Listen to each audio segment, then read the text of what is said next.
जिसका कोई वर्तमान न हो, केवल अतीत ही हो, वही भूत कहलाता है। अतीत में अटका आत्मा भूत बन जाता है। जीवन न अतीत है और न भविष्य, वह सदा वर्तमान है। जो वर्तमान में रहता है वह मुक्ति की ओर कदम बढ़ाता है। आत्मा के 3 स्वरूप माने गए हैं: जीवात्मा, प्रेतात्मा और सूक्ष्मात्मा।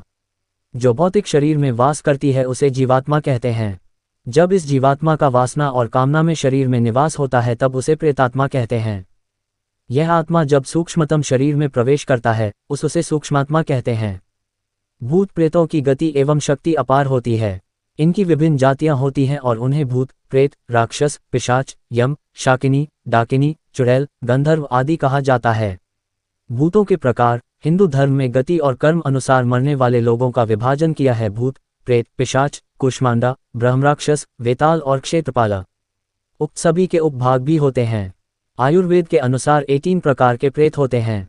भूत सबसे शुरुआती पद है, या कहें कि जब कोई आम व्यक्ति मरता है तो सर्वप्रथम भूत ही बनता है। इसी तरह जब कोई स्त्री मरती है तो उसे अलग नामों से जाना जाता है। माना गया है कि प्रसूता स्त्री या नवयुवती मरती है तो चुड़ैल बन जाती है, और जब कोई कुंवारी कन्या मरती है तो उसे देवी कहते हैं।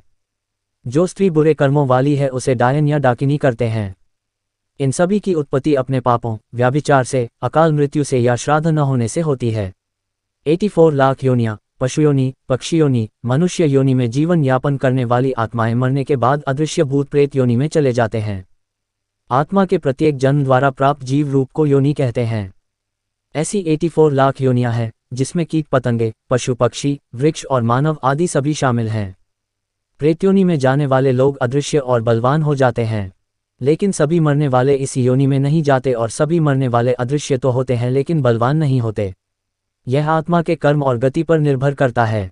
बहुत से भूत या प्रेत योनि में न जाकर पुनः गर्भ धारण कर मानव बन जाते हैं। पितृपक्ष में हिंदू अपने पितरों का तर्पण करते हैं।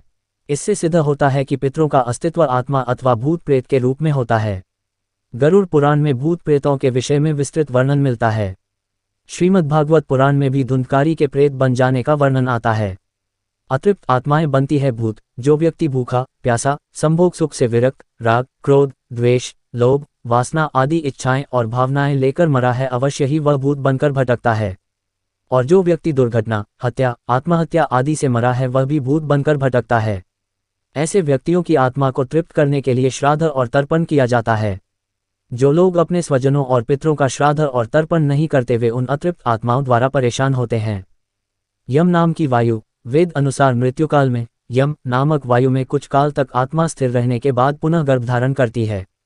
जब आत्मा गर्भ में प्रवेश करती है तब वह गहरी सुषुप्ति अवस्था में होती है। जन्म से पूर्व भी वह इसी अवस्था में ही रहती है। जो आत्मा ज्यादा स्मृतिवान या ध्यानी है उसे ही अपने मरने का ज्ञान होता है और वही भूत बनती है।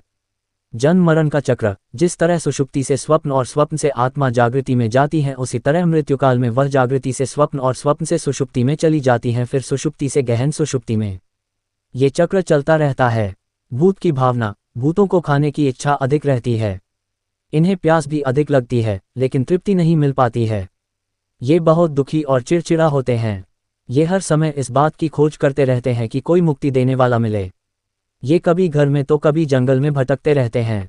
भूत की स्थिति: ज्यादा शोर, उजाला और मंत्र उच्चारण से ये दूर रहते हैं। इसीलिए इन्हें कृष्ण पक्ष ज्यादा पसंद है और तेरस, चौदस तथा अमावस्या को ये मजबूत स्थिति में रहकर सक्रिय रहते हैं। भूत प्रेत प्रायः उन स्थानों में दृष्टिगत होते हैं जिन स्थानों से मृतक का अपने जीवन काल में संबंध रहा है या जो एकांत में स्थित है। बहुत दिनों से खाली पड़े घर या बंगले में भी भूतों का वास हो जाता है।